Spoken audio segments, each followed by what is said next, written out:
Sementara itu masyarakat dihebohkan dengan temuan ratusan senjata api di ruangan mantan Kepala Pembina Yayasan Sekolah Swasta di Pondok Pinang, Kebayoran Lama, Jakarta Selatan. Tak hanya itu pemirsa, dalam ruangan tersebut juga ditemukan alat cetak peluru, narkotika jenis sabu dan ganja, serta sejumlah CD porno. Lantas mengapa barang-barang terlarang ini disimpan di lingkungan sekolah? Untuk membahasnya kami sudah terhubung dengan Ibu Larasati, kriminolog Universitas Indonesia. Selamat siang Ibu Larasati. Selamat siang Pak Irfan. Iya, Ibu, bagaimana kriminolog melihat pola temuan bertahap dari barang-barang yang diklaim perlengkapan ekskul hingga munculnya barang-barang lain di ruangan yang terkunci rapat tersebut, Ibu? Ya, kalau kita perhatikan di sini kronologinya kan sudah jelas ya. Ini ditemukan ataukah ada yang melaporkan, itu dulu pertanyaannya. Apabila ditemukan berarti secara tidak sengaja ditemukan oleh mungkin petugas di sekolah itu sendiri. Nah, yang kedua, apakah dilakukan oleh memang pihak berwajib yang memang sudah mencurigai adanya barang-barang terlarang di sekolah yang notabene-nya sekolah itu kan tempat harus sebuah institusi pendidikan yang harusnya steril dan aman, dan itu adalah sebuah institusi pendidikan yang harusnya memberikan contoh atau tauladan kepada murid dan masyarakat, bukannya menjadi tempat untuk menyimpan sesuatu yang sangat paradoks dengan institusi itu sendiri. Baik, Bu Larasati, ini melihat senjata api, ini apakah terkait dengan perizinannya itu untuk di Indonesia sendiri, untuk ekskul sendiri, apakah memang ada perizinan tersendiri, Bu? Kalau untuk perizinan di Indonesia itu kan sudah ada aturan-aturannya. Kalau senjata api itu kan juga ada senjata api rakitan, kemudian senjata api juga yang memang airsoft gun. Ada sekolah-sekolah memang, tapi biasanya itu sekolah kedinasan yang memang memungkinkan muridnya untuk belajar atau mempraktekkan cara menembak atau lembaga-lembaga tertentu. Tetapi kalau untuk di sekolah swasta itu sepertinya mereka menjadi sangat riskan kalau mengajukan satu permohonan untuk melakukan les seperti les menembak. Dan perizinannya ini tentunya menjadi aturan yang sangat ketat bagi pemerintah kita. Mengingat usia anak sekolah ini di sekolah menengah atas ya, usianya itu kan rata-rata antara 17, 18, 19. Nah, itu mesti menjadi pengamatan lebih lanjut, dan pihak yang berwajib tentunya akan menilai apakah usia anak-anak remaja ini patut untuk diberikan pendidikan ekstrakurikuler menembak. Baik, Bu Larasati, kita bicara soal pengawasan. Secara objektif bagaimana celah pengawasan yang kerap dialami oleh manajemen sekolah ketika ada area atau ruangan yang aksesnya dikuasai eksekutif oleh oknum tertentu, Bu? Nah, ini harusnya keterbukaan ya antara pihak sekolah dengan manajemen itu sendiri. Karena mengingat kembali tadi saya katakan bahwa sekolah itu kan area yang steril dan aman. Dan tentunya harusnya berisi hal-hal yang positif. Kenapa ini menjadi paradoks? Kenapa sekolah yang harusnya menuntun muridnya untuk melakukan teori dan melakukan satu praktek ya yang baik dan diisi oleh teori-teori yang baik pula dari guru-guru pengajarnya, kenapa ini malah menjadi ruang atau tempat yang dijadikan ya seperti diketemukannya barang-barang yang terlarang ya, semuanya ini kriminal ya, artinya mulai dari senjata, kemudian ada narkoba, kemudian ada video porno. Ini kan sangat terbalik ya, paradoks gitu dengan institusi pendidikan yang seharusnya menyediakan buku-buku pendidikan, kemudian auranya juga aura yang mendorong kita anak-anak murid itu untuk berbuat baik. Nah, makanya baik manajemennya, kemudian tentunya orang-orang yang di tingkat atas ya, kepala yayasan, kemudian tentu ada wakilnya, kemudian ada bidang-bidang tertentu di dalam sekolah ini kok bisa sampai tutup mata, tidak merasa melihat, menyembunyikan, atau memang tidak tahu. Baik, Melihat kejadian ini dan juga barang-barang tersebut ditemukan di institusi pendidikan, sejauh mana institusi sekolah formal rentan dijadikan tempat penyimpanan oleh pihak luar atau pengurus lama tanpa sepengetahuan yayasan yang aktif, Bu? Iya, itu dia. Perlu digali apakah memang mereka betul-betul tidak tahu atau sebagian ada yang tahu. Karena ini kan kalau kita lihat kejahatan yang dilakukan di dalam ruang sekolah itu kan berarti kan dilakukan oleh para eksekutif yang memang memiliki power ya, kekuatan. Ini arahnya memang sudah white collar crime, kejahatan kelah putih. Tujuan dari mereka melakukan kejahatan kan tentunya imbalan. Imbalannya kan berupa materi. Nah, itu yang perlu digarisbawahi. Kalau untuk bentuk kejahatannya itu sendiri, berupa apapun yang disimpan di situ dan bagaimana mereka mencoba untuk mengkamuflase ya supaya dianggapnya aman, tempat yang aman tidak mungkin diletakkan barang-barang yang seperti itu. Nah, jadi semuanya perlu digarisbawahi. Ini yang melakukan adalah orang-orang yang cerdas, yang pintar, yang memiliki power, yang menguasai sekolah itu. Baik, Bu, sementara dari kubu ex pengurus berdalih Airsoft Gun yang ditemukan tersebut adalah sisa kegiatan 2020 yang berizin. Sementara pihak sekolah melaporkan temuan tersebut karena baru bisa membuka ruangan lama. Bagaimana kriminolog menilai dinamika klaim yang saling bertolak belakang ini, Bu? Ya, namanya juga orang melakukan kejahatan pasti dia akan membuat suatu alibi ya.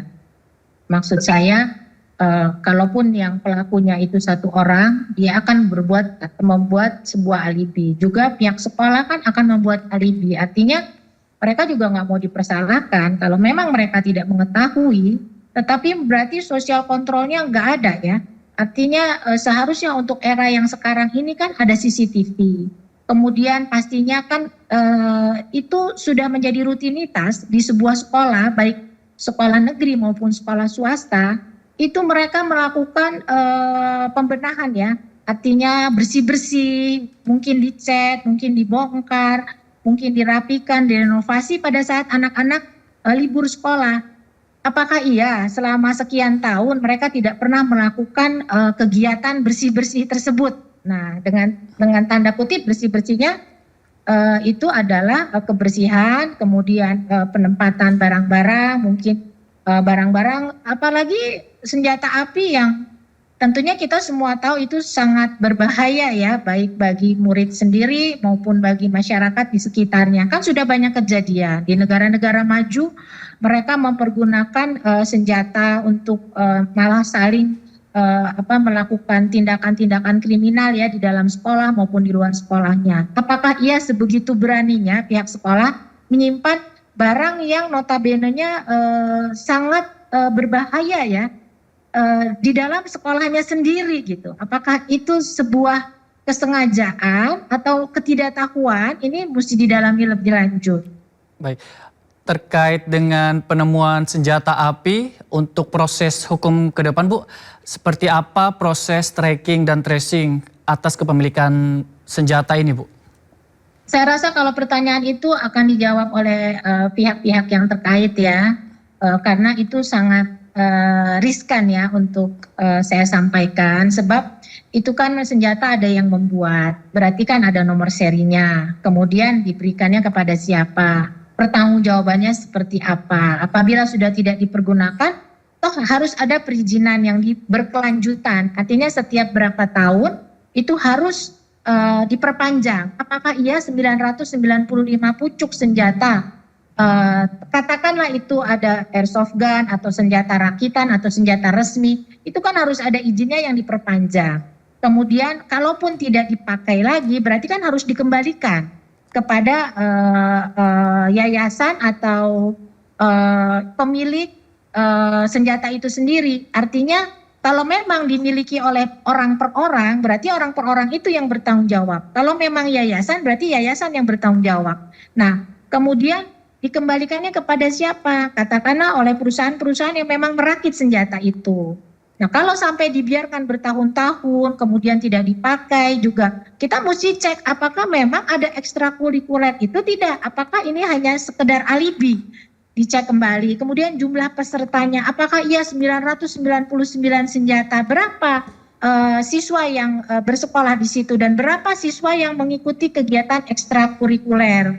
Dan semuanya tentunya ada catatannya. Nah, pihak sekolah tentunya mencatat secara administratif, apalagi ini barang-barang yang bukan mainan ya, artinya bukan sekedar games, tapi ini adalah barang-barang, namanya juga senjata api ya, berarti kan membahayakan gitu. Ya berarti untuk senjata ini ada catatan yang nanti bisa menjadi bahan kepada penyelidik untuk mengetahui asal muasalnya, berarti begitu ya Bu ya? Pasti penyidik lebih sangat lebih tahu ya bagaimana menilai, kemudian juga melihat ini buatannya dari mana, asalnya dari mana. Kemudian yang penting adalah apakah dokumennya itu lengkap gitu. Baik. Nah itu kan baru senjata ya. Kemudian yang VCD pornonya, kemudian ikut sertakan juga di situ ada narkoba. Nah ini kan reaksi masyarakat juga perlu dilihat ya. Kita nggak bisa hanya sekedar menilai itu sebuah kriminal, bentuk kriminal, tetapi reaksi sosial masyarakat terhadap berita ini seperti apa? Karena kan ilmu kriminologi itu tidak hanya membahas yang sekarang kita lihat, tetapi kan ada penologinya, kemudian ada reaksi sosialnya. Apakah yang dituju ini hanya sekedar masalah kriminalnya, ditemukannya 995 pucuk senjata di sekolah, plus VCD porno, plus narkoba, ini lengkap sekali ya. Kalau dibilang kejahatan ini lengkap sekali gitu, perfect gitu ya. Tapi apakah iya gitu? Nah, bagaimana akhirnya penaltinya? Dan sekarang kita tidak memperhatikan hanya sekedar bentuk barang buktinya saja, tetapi reaksi masyarakatnya gitu. Melihat situasi seperti ini kan akan memicu masyarakat, memicu nantinya juga mudah-mudahan tidak terjadi konflik. Karena dari bicara-bicara ini kan menjadi satu argumentasi, menjadi satu pemikiran yang bisa jadi negatif dan positif. Jadi sekali lagi bukan hanya sekedar kita melihat senjata dan bukti-bukti lainnya yang mengarah kepada tindak kriminal, tapi juga reaksi masyarakatnya. Baik, Bu Larasati, tapi dilihat dari kacamata kriminolog, terkait dengan fakta kasus ini apa saja indikator krusial yang harus didalami kepolisian untuk membuktikan siapa aktor intelektual sesungguhnya, Bu? Kalau aktor intelektualnya sudah pasti white collar crime nih, kejahatan kerah putih. Karena apapun itu pasti dasarnya adalah mereka ingin mendapatkan imbalan. Jadi pasti itu yang perlu diperhatikan. Jadi indikatornya adalah kejahatan kerah putih itu sendiri. Dan kemudian bagaimana pihak dari kepolisian ya atau pihak yang wajib menganalisa gitu. Ini apakah hanya sekedar di sini ataukah yang diharapkan oleh si pelaku itu adalah reaksi masyarakatnya? Karena kan ini ada kaitannya dengan hal-hal yang lain, yang kriminologi itu kita mempelajari tidak hanya dari sisi kejahatan, tetapi hal-hal yang berhubungan dengannya, yaitu masalah sosial yang ada sekarang di negara kita. Baik, terakhir Bu Larasati, ini melihat juga ada di tempat publik begitu ya. Apa langkah preventif yang sebaiknya kita sebagai masyarakat lakukan ketika ada ditemukan benda-benda seperti ini sebelum benda-benda ini berkaitan dengan kita yang sebagai masyarakat? Nah, ini dia. Jadi kita bicara ketika kita menemukan sesuatu yang dianggap tidak layak, tidak wajar. Tentunya langsung lapor ke pihak kepolisian. Bukannya kita menceritakan kepada si A dan si B, kemudian kita upload. Sekarang sudah menjadi kebiasaan ya. Jadi baik individu, ada sekelompok masyarakat, atau orang-orang yang iseng, sekedar iseng, kemudian diupload.